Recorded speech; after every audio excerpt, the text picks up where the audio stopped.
This is Northport Now, where we bring you everything happening in and around our city. From job opportunities to Price Boulevard construction to a night out with the Northport Police Department, we've got you covered.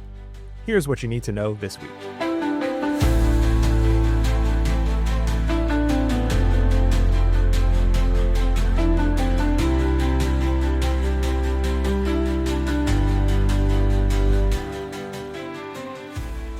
Today we're joined by Sandra Boudreau, who's the Senior Project Engineer for AECOM, and she is the lead on the Price Boulevard Widening project. And we're going to catch up with Sandra a little bit about what's going on with Price Boulevard. Sandra, thank you for being here today. Thank you, Jason. It's good to be here. So this is a major project for Northport, and the work is really starting to ramp up now. What can you tell us about the latest phase that's taking place here on Price at the Blue Ridge Waterway? Okay, at the Blue Ridge Waterway, there's an existing crossing for that waterway, and currently we have closed the roadway in anticipation of us demolishing the old structure and constructing the new structure. Can you tell us a little bit more about what the difference is and why it's going to be such an upgrade? The existing conditions out there are 3 older corrugated metal pipes, which currently have a certain level of flow in them. The replacement structure is going to remove all of the old pipe and widen the capacity of that channel. The double barrel box culvert design is basically 2 rectangular structures going across the roadway, and it will allow for increased flow capacity as well as the widening of the roadway. And why is that so important? This is a really important part of the project. Yeah, this is one of the first key components of the project. There will be 3 others over the course of the project, but currently this is our first one that we're constructing, and it's critical that we get the crossing put in. It is helpful for the water that crosses there, but it also expands the roadway profile to the 4-lane with a center turn lane. And the biggest impact it's going to have for the general public is during the closure, there will be no way around there. We are going to have a detour in place. It is in place and active, and you're going to need to follow that detour to get around. Right. So locally, people that live on Price will still be able to get to their homes. But if you take Price back and forth every day, there is going to be an impact, right? Correct. The people who live on Price Boulevard, you will always be able to access your homes. However, you may have to travel that detour to get around from each side of the Blue Ridge Waterway. And anybody who normally would have taken Price Boulevard in their day-to-day travel, they are going to be on the detour route.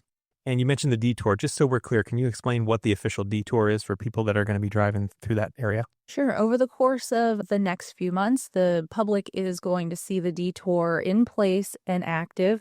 And that detour takes us from Sumter at Price Boulevard. You're going to go southbound on Sumter over to US 41 and then over and up through Salford, and then vice versa if you're coming from the other direction.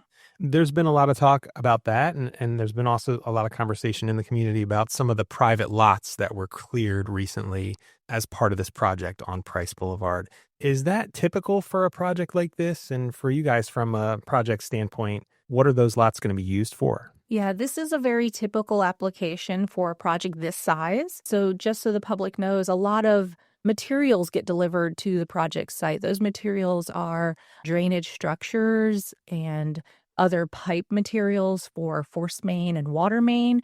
Those materials take up a lot of space. And in order for us to store those materials, typically the contractors will rent or lease property in the adjacent vicinity of a project in order to store the materials out of the way so that they're not an impact to the traveling public and they don't pose a safety risk. Additionally, we have very large pieces of equipment on site.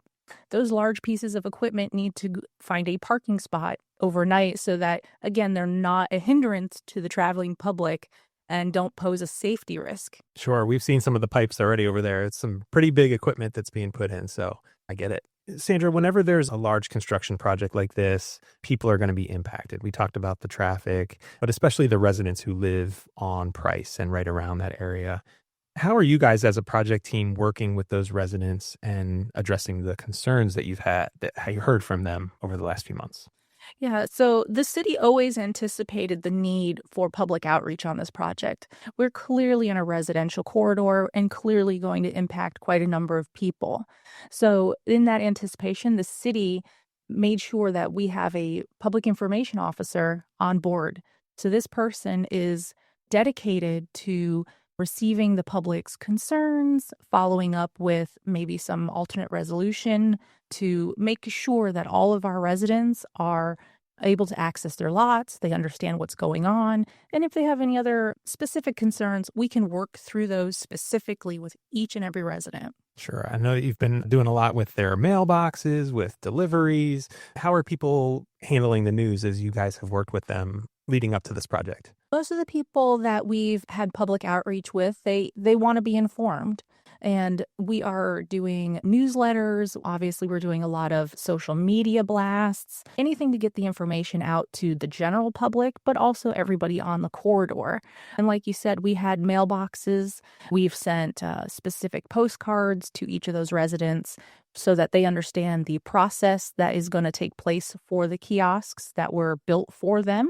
And we'll continue this outreach effort throughout the course of the entire project so that everyone on that corridor is kept up to date, what's going on, and any impacts that they're going to foresee on a weekly basis. Well, we appreciate you being here to explain and keep people informed like this. You recently did a video with us with the communications team, so we encourage people to check that out, and I know you'll be keeping people informed throughout it. Thank you very much for being here, Sandra. Thanks, Jason. And you can listen to this podcast and find the video and more information on the website at northportfl.gov/price. You're invited to the Northport Police Department's National Night Out. This free community event has a little something for everyone. Public safety demonstrations, K-9 demos, music, entertainment, food, bounce houses, laser tag, vendors, and more. It's all taking place Friday, October 3rd, from 6 to 8:30 p.m. at the City Center Front Green. Bring your whole family and enjoy a night out. Looking for a job? The City of Northport is hiring. Come to the Public Works and Utilities Job Fair, happening from 8 to 11 a.m. Saturday, October 4th at the Northport Public Works Building, 1100 North Chamberlain Boulevard. You'll discover a wide range of rewarding career opportunities that make a difference in your city every day. Whether you're interested in engineering, environmental services, field operations, water treatment, transportation, or customer service, there's a place for you on our team. Come prepared to interview. You could be hired on the spot. We'll see you there. The city officially filled some key senior leadership positions last week. Michael Fuino has been selected as the next Northport City Attorney following a nationwide search. Michael most recently worked as an assistant city attorney in Clearwater, Florida. As a charter officer, he's one of 3 employees who report directly to the City Commission and will serve as the organization's legal advisor. Irina Kukarenko has been also appointed as the city's finance director. Irina has served as the interim director for the past 4 months and successfully led the department through the development and adoption of the fiscal year 2026 city budget. She joined the city in 2023 as the assistant finance director. Congratulations to both of them. Thanks for tuning in to Northport Now.